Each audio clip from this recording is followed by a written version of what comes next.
সালামু আলাইকুম। রাজনীতিতে উত্তাল ঝড় বইছে। দর্শক, কথা বলছি যে আমরা যদি একটা জরিপ করি রাইট নাও, অধিকাংশ কমেন্টে হয়তো এরকমই আসবে যে এই মুহূর্তে যদি বাংলাদেশের রাষ্ট্র ক্ষমতায় যাওয়ার মতন দাবিদার থাকে দুইটা দল, তো প্রথম ধাপেই বিএনপির নাম আসবে, দ্বিতীয় ধাপে আসবে জামাতের নাম। এনসিপি জোটবদ্ধ হয়ে কোনো না কোনো দলের সাথে কানেক্ট হতে হবে। তো এই যে বিএনপির নেতাকর্মীরা মোটামুটি মনের সুখে একটা নিশ্চিন্ত দিন যাপন করছেন যে আগামী ফেব্রুয়ারিতে যে নির্বাচন হবে বিএনপি আপনার রাষ্ট্র ক্ষমতায় যাবে, অনেকে বিভিন্ন ভাবে সেলিব্রেশনও করছেন। কিন্তু আপনাদের জন্য বড় ধরনের একটা দুঃসংবাদ আছে।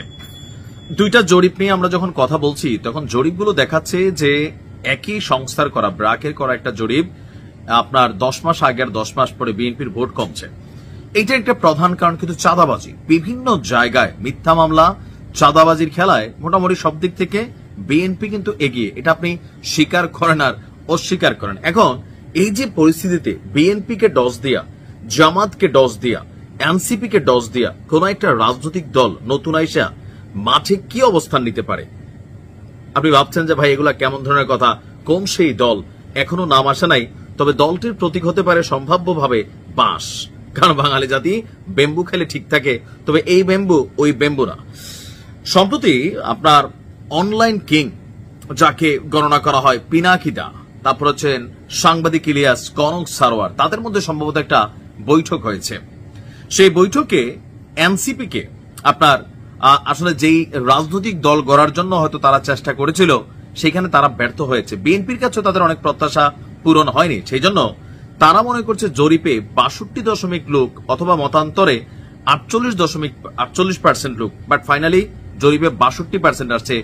যারা ফ্লোটিং ভোটার এই মুহূর্তে সিদ্ধান্ত নিতে পারছে না তারা কোন দলকে ভোট দিবে অথবা কোন দলকে দিবে সেটা প্রকাশ করতে চাইছে না। এই যে 62% ভোটকে টার্গেট করে মাঠে নতুন একটা রাজনৈতিক দল আনতে যাচ্ছে আপনার সম্ভবত পিনাকিদা। এটা নিয়ে আলোচনা আমার ধারণা অলরেডি অনেকটা হয়ে গেছে।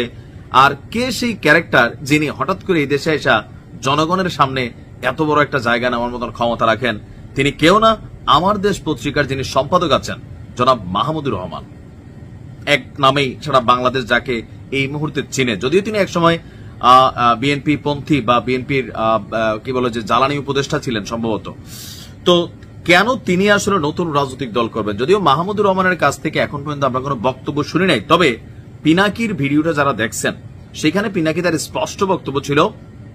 দেখেন, এই পিনাকিদা আপনাদের কিন্তু বস ছিল।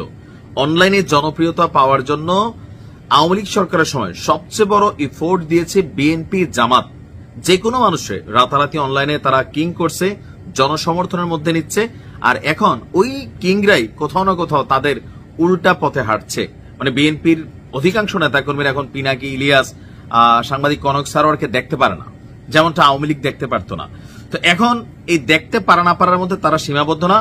তারা চিন্তা করতেছে যে 62% ভোট যেটা আছে ওই ভোটারদেরকে নিয়ে নতুন একটা সিস্টেম চালু করা, নতুন একটা রাজনৈতিক দল গঠন করা। এমনকি এনিয়া পিনাকির টোটাল বক্তব্যের সারমর্ম যদি এক কথায় বলি, আলোচনা মনে করলেন কমপ্লিট। তাহলে অনলাইনে কেন বললেন যে মাহমুদুর রহমান তিনি জানেন না, ওনাকে না জানে এত বড় একটা ভিডিও বার্তা দিচ্ছে? বিষয়টা আমার কাছে মনে হয় একটা প্রাথমিক আলোচনা হয়েছে। হয়তো মাহমুদুর রহমান সাহেব তিনি আপনার রাজি হন নাই এখন পর্যন্ত, বাট যে কোনো সময় যে কোনো একটা টার্নিং ইস্যু আসতে পারে। যদি আসলে পিনাকি, সাংবাদিক ইলিয়াস, কনক সারোয়ারের সাপোর্টে নতুন কোন রাজনৈতিক দল মাঠে নামে, এটা আসলে কতটুকু স্টেবল হবে?